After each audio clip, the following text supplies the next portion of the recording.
Alrighty. This is just going to give you some information about the MIC. In microbiology, minimum inhibitory concentration, MIC, is the lowest concentration of an antimicrobial drug that will inhibit the visible growth of a microorganism after overnight incubation. The minimum inhibitory concentration of an antimicrobial drug is the first well where no bacteria grows. So that means that the antibiotic in that row of wells is inhibiting the growth. Okay?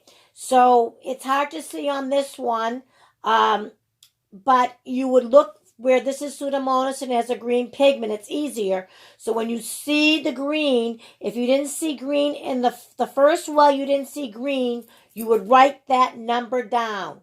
And whatever number is under that well would be the MIC for that antibiotic. Okay? So it says to identify the lowest concentration required for a given antimicrobial agent to inhibit bacterial growth, an identical amount of bacteria is introduced in all these wells of the liquid media, okay, containing progressively higher concentrations of the drug.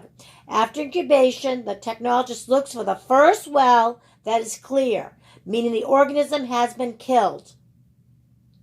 This is the MIC value for that antimicrobial agent. So it also is not just inhibiting it, it's killing it. So the first well that you do not see growth, you would write that number down, and that would tell you the MIC. And depending how many wells it took for there not to be any growth, would let us know if it's sensitive, intermediate, or resistant. And we would have a chart to look for that too, just like the Kirby-Bauer.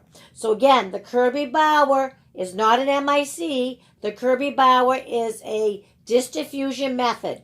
We are measuring the zone of inhibition with a ruler. MIC is different. It's the minimum inhibitory concentration, and it's not discs. It's actually the antibiotic in liquid form.